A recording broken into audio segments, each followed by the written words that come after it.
everybody. I hope that you're all having a wonderful day. So I literally just got back in the door. I was out in the field today and I was out putting lead boxes out to local businesses in the community. And I wanted to do a really quick video on lead boxes today because I don't think enough people are doing them, or maybe not doing them correctly, or having like unreal expectations with them. So here's just a little bit about lead boxes.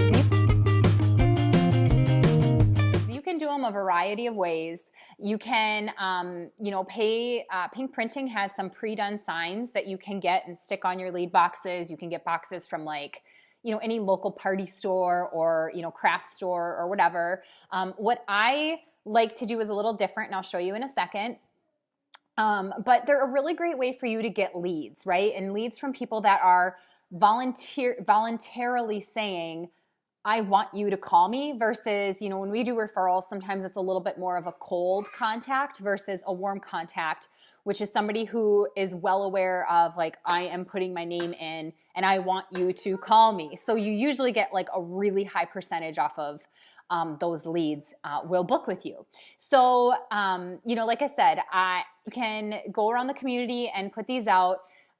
Just a few things, you should always have 5 different sources of leads coming in. That's what they say, at least. This is just one. You cannot solely depend on lead boxes to be your only form of leads. So this is just one of 5 other leads that you should have in the works at all times. And the other thing to know is 1 in 10 boxes that you have out is going to be a good lead box. And when I say a good lead box, I mean 3 names a week.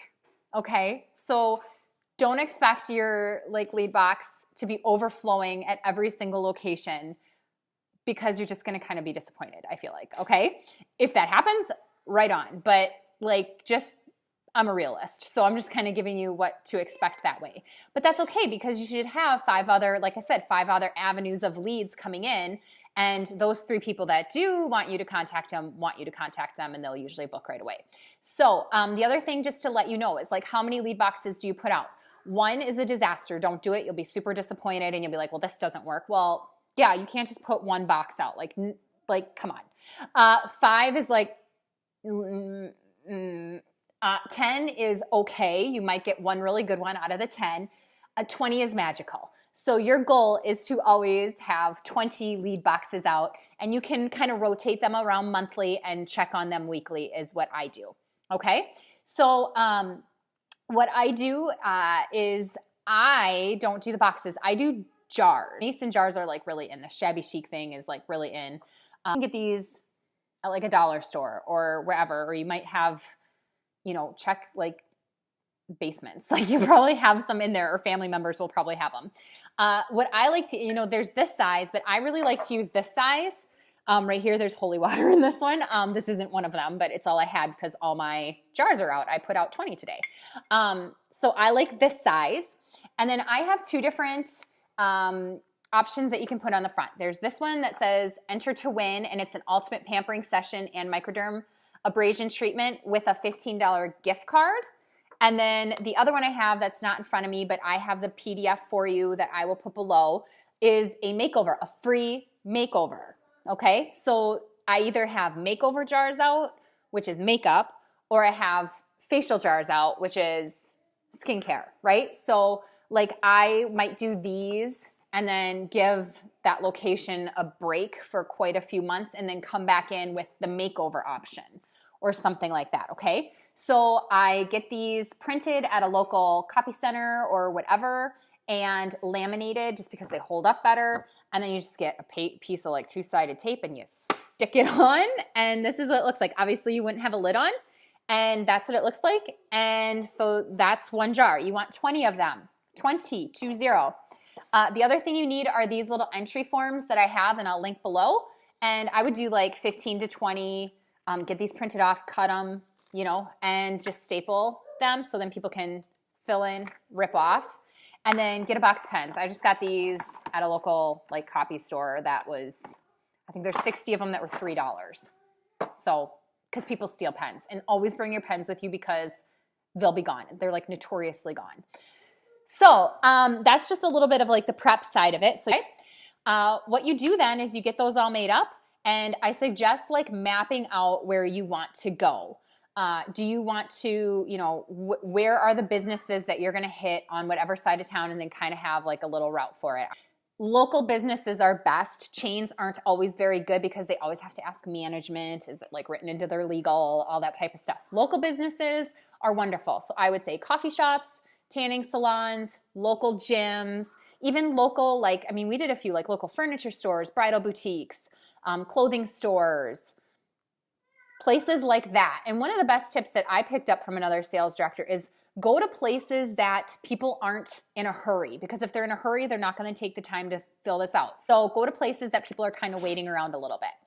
And then you just go and you hammer it out. Like I said, 20. And one of the best pieces of advice I can give you that Gloria Mayfield Banks is so purposeful with this, is the gift of a deadline. Give yourself a deadline. And a deadline can be in the form of a goal. So like our goal today was 20, and we were not stopping until 20 were done. And that meant that the person who was out with me, we had to go pick our kids up. We had to swing by, grab a booster seat, throw one of her kids in my car, and then do a couple more, and then go grab my kids. And then we finished out the day, grabbed lunch, had to do a couple stops for the restroom, and but it was a non-negotiable. We had a goal that we were not stopping until 20 were done. After 10, we were after 5, we were like, woo, we've got a quarter of it done. After 10, we were like, woo, okay, we can get lunch now. And so give yourself little rewards and deadlines and incentives. I know it seems really weird, but even the littlest of things will keep you moving forward. So if we get these 20 out, we're going to do this, that, go shopping or whatever, and that's our reward for getting the 20 out. Okay?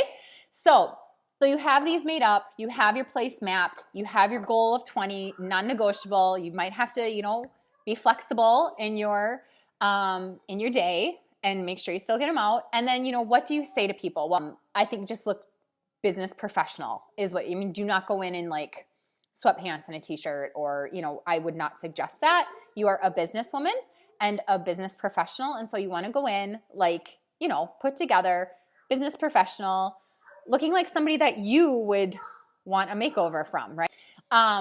You go into the local business, and you know what? The less you say, the better. Do not start verbally vomiting on these people. You're going to lose them. If I walked in and I was like, hi, my name is Lauren Peterson. I'm a future executive, Cadillac Senior Sales Director with Mary Kay, building an international $1 million business, and I was going to give it a blah, blah. They're like, it's like this, gone. Okay. And especially for people who haven't done a lot of these, you're going to be nervous. You're going to be talking fast. You're going to trip up on your words, and then you're going to be yeah, so don't. Keep it short and to the point. I walk in and I say, hi, I'm a local business owner, and I am giving back to the community this month, and I am giving free makeovers. Can I leave a jar here that women can get free makeovers? They just sign up and out they go, easy peasy. That's it. And they're all like, yeah, right on. Perfect. I don't even tell them my name. And that's it. And you know what? We were 20 for 21 places we visited today. So only one place said no, but they're doing an expo, and they asked us to be there. So it wasn't a complete loss. Okay. Short, sweet, to the point, or else you lose people. Okay. So just quick and to the point. If they need a business card, you clearly have your business card on you that you can hand over to them. I had to give mine out today, and the person I was with gave hers out as well. And we had them on us, though. There's no way we weren't going to have them with us when we're out doing business calls. Okay, so that's it. And then you just get them out, and you check them weekly, and know that, like I said, if you have 20 out, you're going to have 2 hot jars that are getting you some great names. And leave them out for, let's say, a month, and then you pull them out, hit up some new places, pull them out, hit up some other places, pull them out, and you can kind of rotate that way so that you always have jars out, you always have leads coming in, and you can revisit a place that was super successful for you by flip-flopping from makeover to facial, right? And then, you can go with seasons. You can say, I'm doing Christmas makeovers, I'm doing spring makeovers, I'm doing, you can mix it up quite a bit. So anyway, that's just a little bit on lead boxes. Do not be afraid of them. Do not, don't cut yourself short. Some people give up after 5 because it's not easy, but nothing is. Just go do it. Just put one foot in front of the other and get it out. And if people say no, who cares? It's always no. until you ask, you guys. Like, so why wouldn't you go ask and let them tell you no? And who cares? Then you move on. It was gonna be no anyway if you didn't go do anything, and you never know, the answer might be yes. Guys, get out there, do this. This is one of the great avenues of leads for you, and I hope that this has helped a little bit, okay? I hope you all have an awesome day, and I will be talking to you soon.